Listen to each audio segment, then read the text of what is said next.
So today we're going to start a new series, a 4-week series. But unfortunately, or maybe not unfortunately, maybe fortunately, probably, given how clever I think I am and how clever I'm really not, that I couldn't come up with a good name for this series. But all of these series, or all of these sermons over the next 4 weeks, are all going to tie together both in the theme of what I'm trying to convey, the lessons, but also they're going to tie together also kind of in a coincidental way as well. Today is the sermon called Hold My Hand.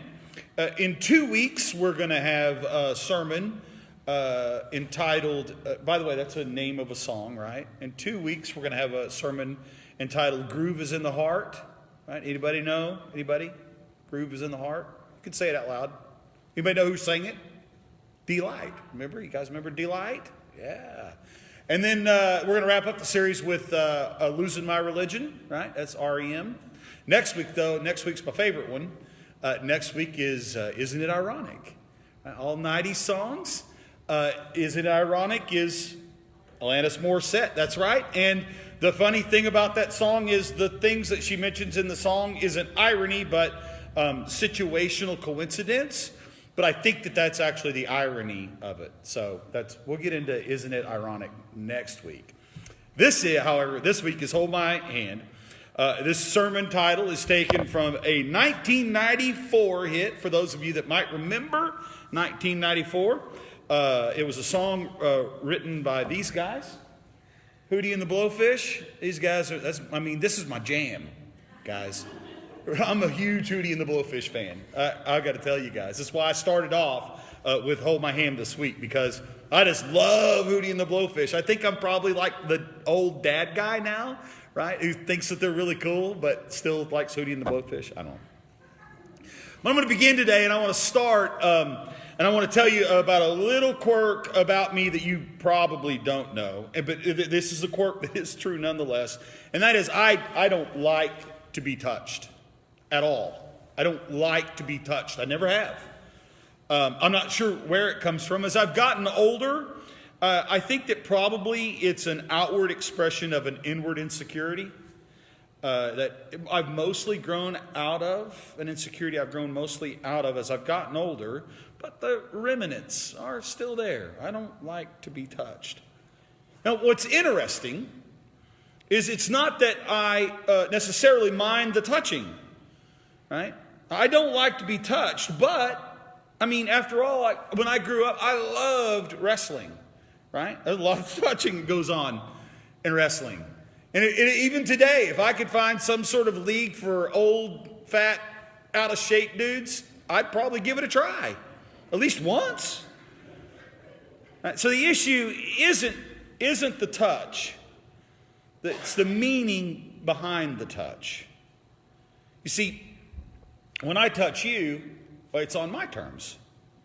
It's under my control. But when you touch me, well, it's a certain vulnerability that, for me at least, because I have this quirk, I'm uncomfortable with.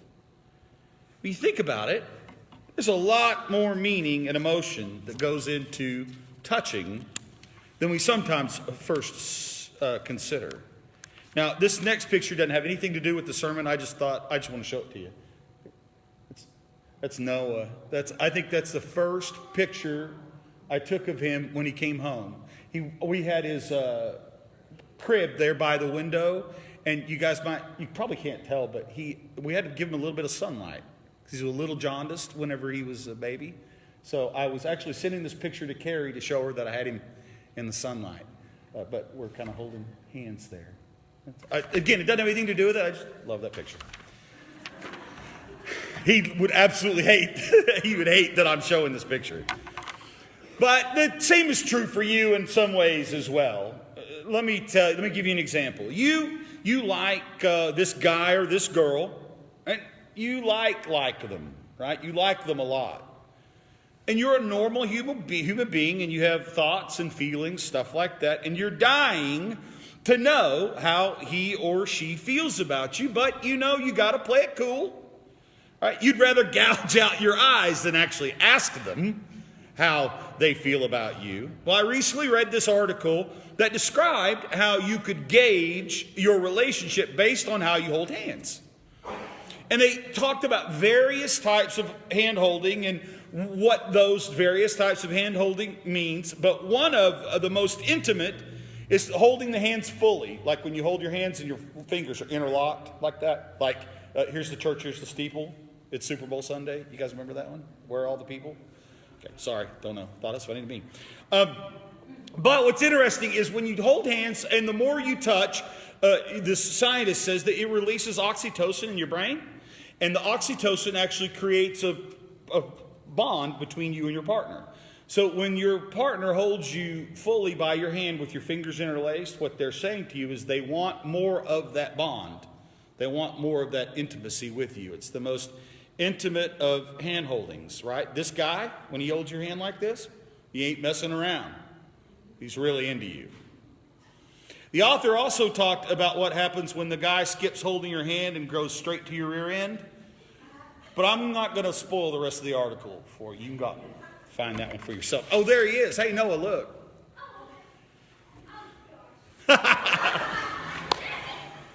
So, if holding hands is such a big deal to us emotionally, right, it probably, you can imagine the setup here. There's probably something in the Bible about this as well. And I'd like to show you a couple of stories today, but I want to begin with our main Bible verse that comes from today. It's in the prophecy of Isaiah. It's from the 41st chapter, verse 13. You've already heard me say this today.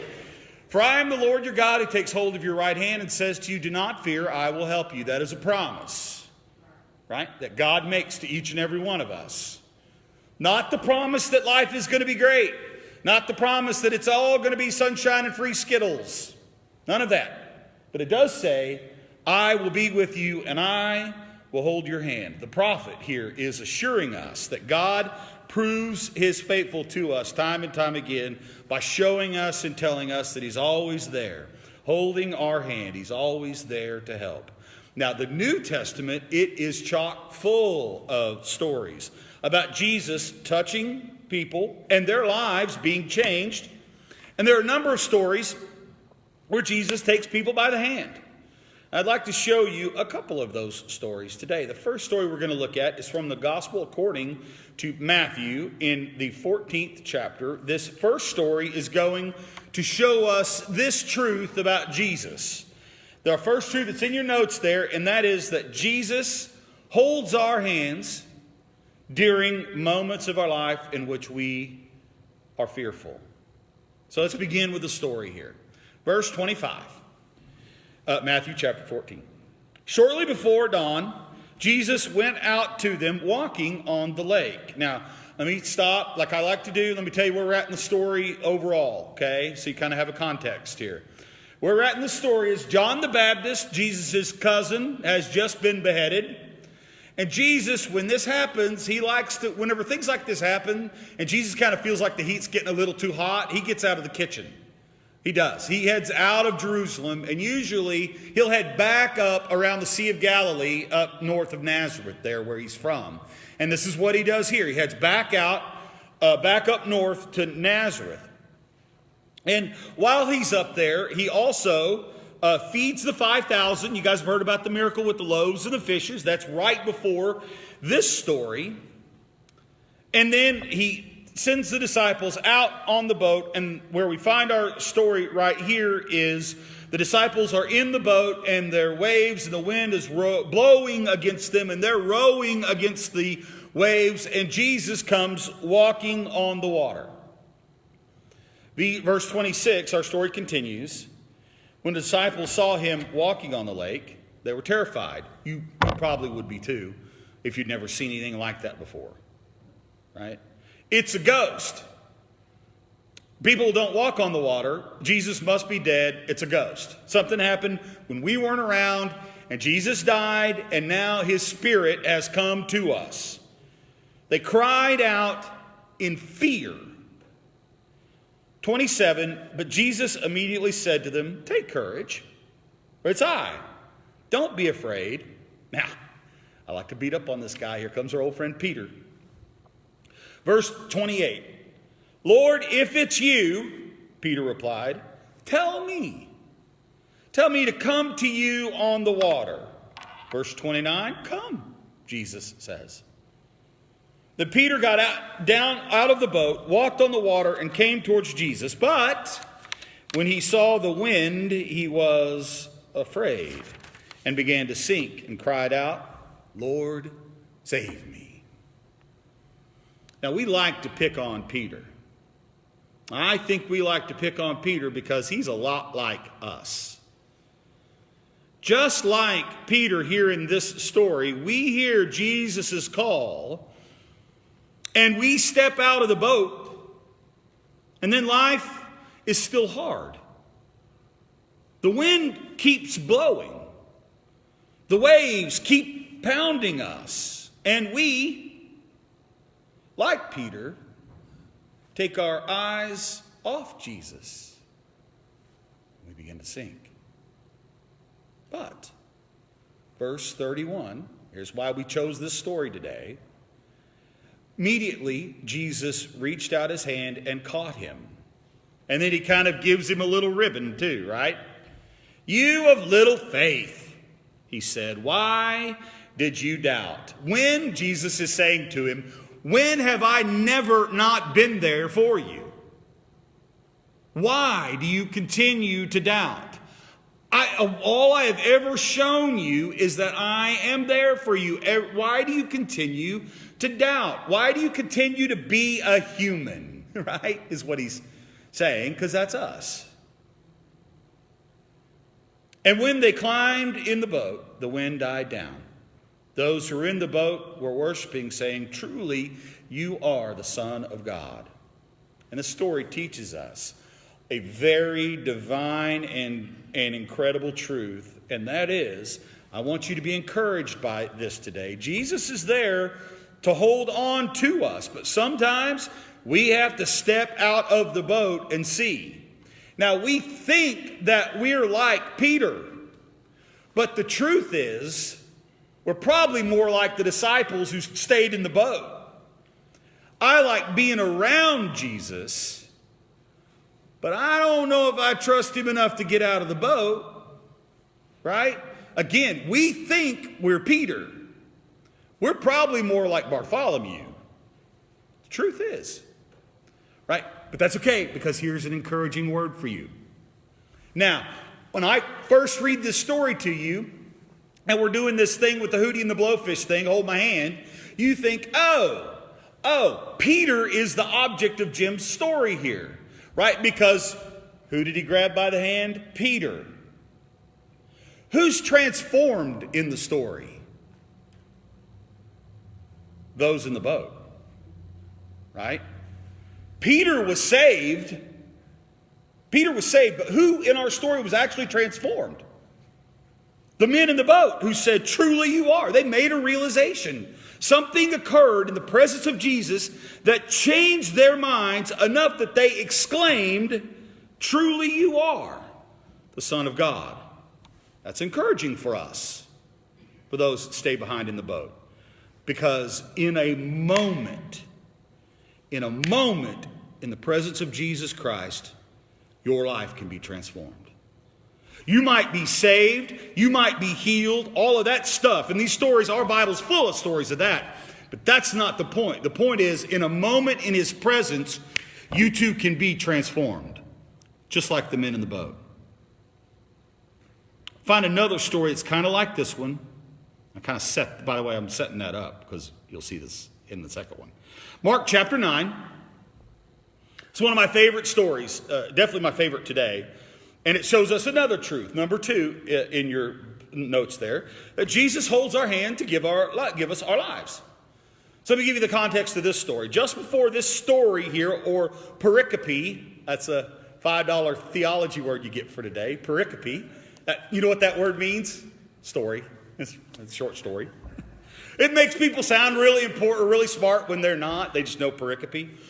Anyway, before this story is the Transfiguration, where Jesus has gone up on a mountain with Peter, James, and John. And whilst there, on top of this mountain, the prophet Elijah shows up, and Moses shows up, and Jesus is transformed, and the men see his whole of his glory. Right? Now, if in the story, what it's important for us to realize here is this is actually, in the narrative, this is the beginning of the end. Jesus has taken his inner circle of disciples up on a mountain, and before things start to get really bad, he shows them truly for who he is. Holy. His whole glory is shown there. The events that are about to unfold in the gospel accounts will now lead to the cross. And that's actually why we celebrate in the church. We celebrate and we retell this story, the Transfiguration. That story is always placed right before the season of Lent. And it's always there in all three of the liturgical calendars. That's always right there, right before we get into the Lenten season, because we like to celebrate that, because literally the Bible gives us the mountaintop event of Jesus Christ before Christ and his disciples will descend into the valley of darkness and death that eventually leads to the cross. So today's story, they've come down the mountain, and we pick up the story here in Mark, where a man in the crowd answered, "Teacher, I have brought you my son who is possessed by a spirit that has robbed him of his speech." The young man is mute. He can't speak. Verse 18, whenever it seizes him, it throws him to the ground. He foams at the mouth, gnashes his teeth, and becomes rigid. I asked your disciples to drive the spirit out, but they could not. You might want to pause there, kind of like scratch your record. What? Now, previously in the gospel account, we're told that Jesus had actually empowered and sent his disciples out to begin to proclaim the good news of Jesus' coming, that the kingdom of God has come to the earth, and also to begin to heal and to cast out demons and spirits. So they had been out previously, preaching and teaching on their own, and this man had obviously heard of this and had brought his son with an evil spirit to him in the hopes of healing the boy. But they couldn't do it. Verse 19. "You unbelieving generation," Jesus replied, "how long shall I stay with you? How long shall I put up with you? Bring the boy to me." Verse 20. "So they brought him, and when the spirit saw Jesus, it immediately threw the boy into a convulsion. He fell to the ground, rolled around, foaming at the mouth. Jesus asked the boy's father, 'How long has he been like this?' 'From childhood,' he answered. 'It has often thrown him into fire or water to kill him. But if you can do anything, take pity on us and help us.'" Now, I love Jesus' response here, because we think of Jesus being this non-human kind of holy love spirit. Everybody's cool, man. Right? Jesus. That's not who Jesus is right here. If you'll flip to the next slide. Jesus goes, "If you can," kind of like, do you know who you're talking to here? If you can. Yeah, trust me, I can. As a matter of fact, everything is possible for one who believes. He says, everything is possible. Immediately the boy's father exclaimed, I do believe. Help me overcome my unbelief." Stop the record there. See, I've translated that Greek word for you there in your notes. It's a pistos. Apostos. And that word is a passively untrusting person. That's what that word apostos translates to, their unbelief. So what is the guy saying then? He's saying, look, I believe in who you are. I wouldn't be here if I didn't believe in who you are. But right now, I'm having a hard time trusting in who you are. Apostos. And he's saying, help me with that. I believe who you are, but I need help in trusting you. that sound familiar? Have we ever felt that way, maybe? Where we believe, look, you're here right now. Sometimes the events of your life, sometimes your health, sometimes the health of your child, the job situation, financial situation, relationship situation. You're here, you believe, that's why you came today. But trusting is hard. Trusting is hard. Verse 25. When Jesus saw that a crowd was running to the scene, he rebuked the impure spirit. You deaf and mute spirit, he said, I command you, come out of him and never enter him again. The spirit shrieked, convulsed him violently, and came out. The boy looked so much like a corpse that many people said, he's dead. But Jesus took him by the hand and lifted him on his feet, and he stood up. How awesome of an illustration is that? The boy, if not dead, is nearly dead. And in one moment in the presence of Jesus Christ, with the touch of Jesus, with Jesus holding this young boy's hand, the boy is healed. But, like the old infomercial says, wait, there's more. Because that's not all of the healing in this story that goes on. It's left off your notes there because we needed to make it all fit on one page. But let me tell you how the story ends, verse 28. After Jesus had gone indoors, his disciples asked him privately, why couldn't we drive it out? He replied, Jesus, this kind can come out only by prayer. Who prayed? You know, this happens sometimes in Scripture where someone needs to be healed. Lazarus, whenever he is raised from the dead. Right before the miracle takes place, Jesus prays a prayer to the Father, right? And he prays, people can hear him, and it's recorded in the gospel account. It's strange that in this instance, the only way that this boy could be healed was by prayer, but it doesn't record the prayer in here. Or does it? Let's look again. Can you go back to verse 24? Immediately, the boy's father exclaimed, I do believe. Help me, Jesus. Help me to trust you. That's the prayer. The boy, like Peter, is saved. The touch of Jesus' hand saves Peter. The touch in this story of Jesus saves the boy. But just like the men in the boat, who's saved or who's transformed in this story? The father. I believe, but I have such a hard time trusting. Maybe not trusting that you can do it. Because I believe, but maybe I have a hard time trusting you will do it. And how that can be a reflection of our own lives. How each one of us, how does that story how can that not sound familiar to you? Yes, Jesus, I believe you. I wouldn't be here today if I didn't believe in you.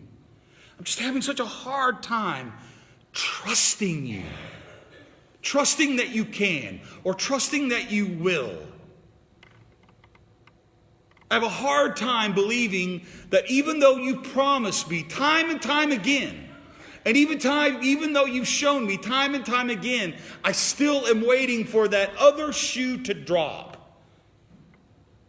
I believe you, but I'm having a hard time trusting you. And what about us as a group of people, as a church? How could our lives be transformed if we learn to not only believe but trust Trust that Jesus will provide. Trust that Jesus will transform. Trust that He will be present. Trust that He will heal. How could our spiritual lives, not only as individuals, but as a body of Christ, how could our lives be transformed? If we just learned to trust as well as believe.